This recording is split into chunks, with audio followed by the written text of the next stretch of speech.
Purdue wins 99-67. Boy, oh boy.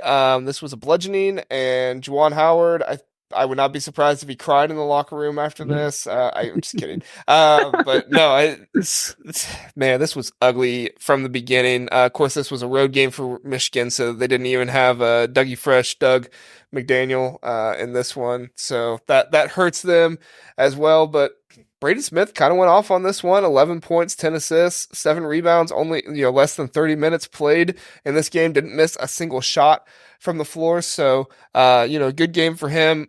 But I mean, we all know it's all this is Zach Edey's team, right? I'm not saying he does everything. I don't want to disrespect their other players and stuff because I've been quite vocal that the other players around him are very good too. But Zach Edey, he's the one that drives the ships and makes this happen. Lee, what were your thoughts on this game? Yeah, I was really impressed, and I think the thing that I think separates Purdue's team this year from last year is them adding Lance Jones. He's been really good all year long. It's so shocking to me how there's so many good guys that get overlooked, and then they come in into a high caliber Division I program and play well constantly. So he was kind of my unsung hero, I guess, for them last night, and he's, I think, going to be their X factor going forward as well as into the NCAA tournament.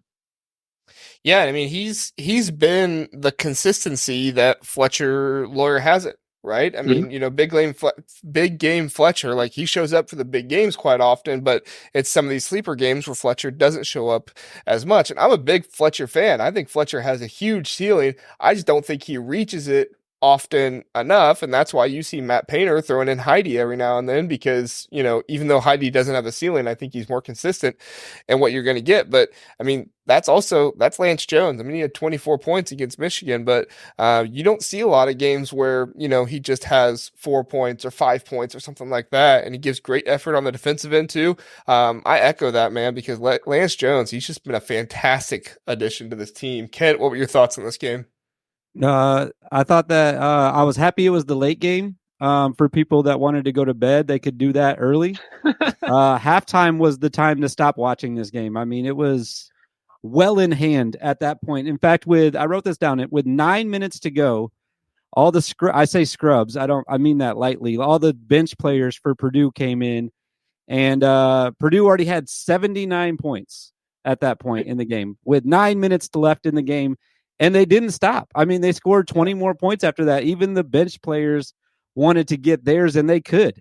Michigan finally unloaded their bench with like 3 or 4 minutes to go, but obviously it was too late. Their bench players weren't going to make a 40-point comeback. So this game sucked. I mean, the Peacock announcers were talking about the free chicken sandwiches that you could get if the opposing team misses 2 free throws for the majority of the second half. I mean, I'm almost exclusively the last 5 minutes. That's all they talked about. Because there was nothing to talk about with the game anymore. Like Lee said, Lance Jones he is the difference maker for them. Absolutely. He is their X factor. Just made play after play. He had 2 plays in the first half where he stripped backup point guard. I'm going to call him Jalen Llewellyn for Michigan. Llewellyn. Yeah. And I think on one of them they scored, and on the other one Llewellyn fouled him, so he was able to shoot free throws. It was just ugly, really, really, really ugly for Michigan.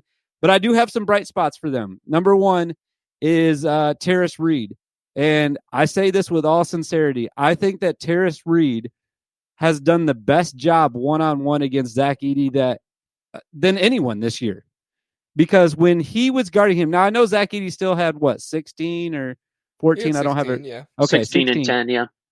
Most of those points came when Terrace Reed was on the bench. When Terrace Reed was guarding him, he either got a steal or he was able to alter his shot enough that Zach Edey was missing. He did everything, and the announcers were all over this too. Credit to those Peacock announcers in the first half. They were talking about how Reed was pushing Edey out before he was able to get an entry pass. So something on tape, at least for other teams that want to try to stop Zach Edey, but they're not going to be able to. Just a really bad game to watch. I almost stopped watching at halftime, but It was kind of fun to see the bench players come in. I think it was Waddell got a dunk on some Michigan guys for Purdue. So it was entertaining to watch from that standpoint. And then, like I said, the free chicken sandwiches like just had me on the edge of my seat throughout the end of the game. I mean, just really entertaining to watch that. They didn't get them, by the way. They never got them. Let me ask you all this. What is the reasoning behind Doug McDaniel only playing home games? Why is he?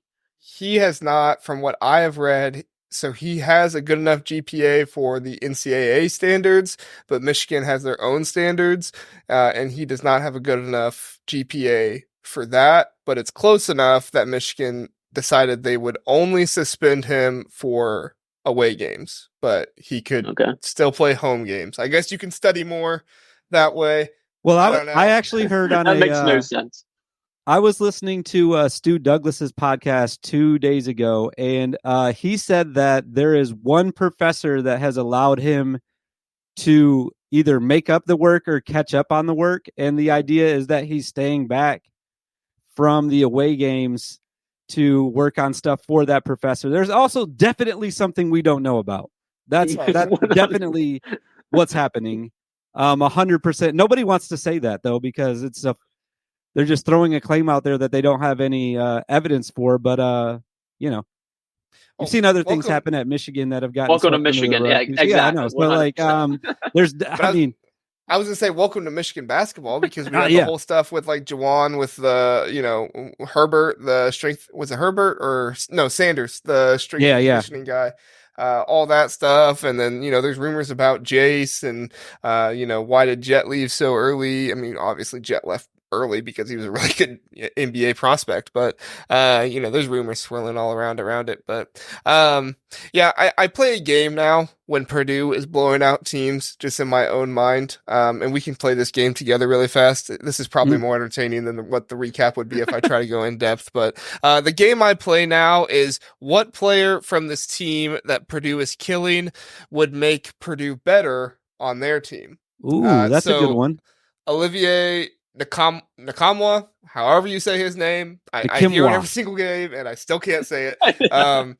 But, dude, if he was in the starting lineup instead of Trey Kaufman-Renn, which I know I'm the Trey Kaufman-Renn hater. Purdue fans let me know that all the time. But if he was in the starting lineup instead of Trey Kaufman-Renn, could you imagine how much better this Purdue starting lineup would be? I mean, he can stretch the floor even more. He gets down low. He plays really well down there. He's a good passer for the most part. I mean, could you guys imagine if you had Olivier, I'm not going to say his last name, on this Purdue team starting with him? I mean, that's what I was doing the entire time. I was like, man, if only he was their 4 guy, Yeah. Yeah, he's good. I mean, he tore us up when we played him. So he killed Ohio State too. That was fun to watch. Who would you add from the Michigan team to Purdue, Kent? I think I'd go right back to the guy we were just talking about. I know Purdue fans love Braden Smith, but the fact of the matter is Doug McDaniel is better than him. He's on how do I want to say this nicely? The team he is on is incompetent is the problem from a coaching perspective. So he doesn't get a lot of the same opportunities that Braden Smith does, but I think that if you replace those two guys, I think that Purdue would be even better but it'd have to be in Purdue's system with their coaches too. Like I think that he could be a guy that could distribute. He's faster than him. He can dribble better. I think he's a better shooter. So I would take Doug over Braden Smith, honestly. And if you had Matt Painter's coaching instead of Juwan Howard. That's the key, though, is Matt Painter versus Juwan Howard. It's funny. A lot of the Michigan guys would probably be a lot better just in general if that was the case, if they just switched teams. Well, their best player hasn't been on their team except for this year. Yeah. Nkamhoua. Yeah. He was with Tennessee, and Tennessee's pretty good. So yeah. Lee, if you had to play this game and add one player from Michigan to Purdue, who would you add?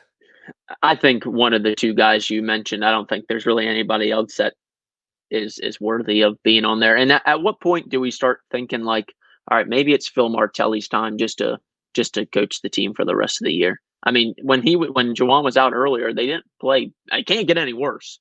I mean, it can't get any worse. So give Phil his shot. I mean, yeah, I know he's older than sin, but man, give him his shot. Just play at the Palestra, make that your new home court, Yeah. and then Juwan Howard will let him coach every game. There Yeah. you go. Yeah.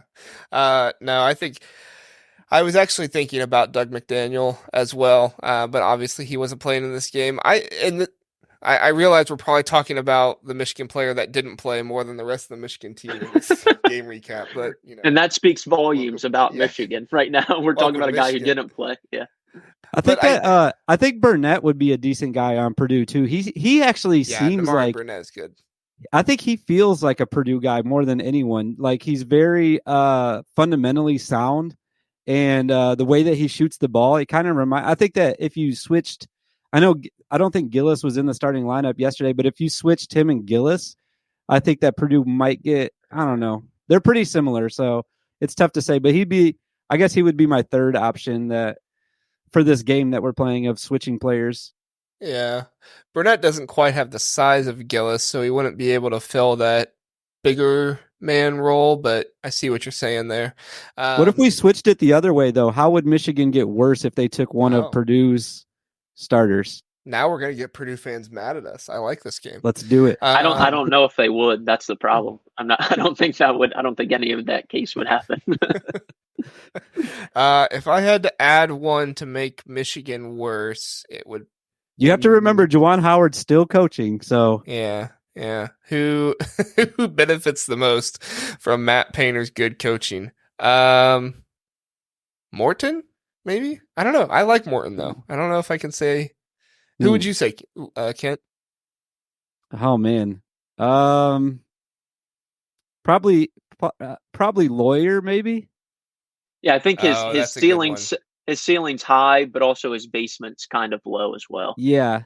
Like if he wasn't in that system, like him trying to, like, because when you watch Michigan, what you see a lot of is guys forcing stuff, and Fletcher Lawyer is not good in those situations. I feel like when he's forcing it, which he doesn't have to most of the time, so it doesn't matter.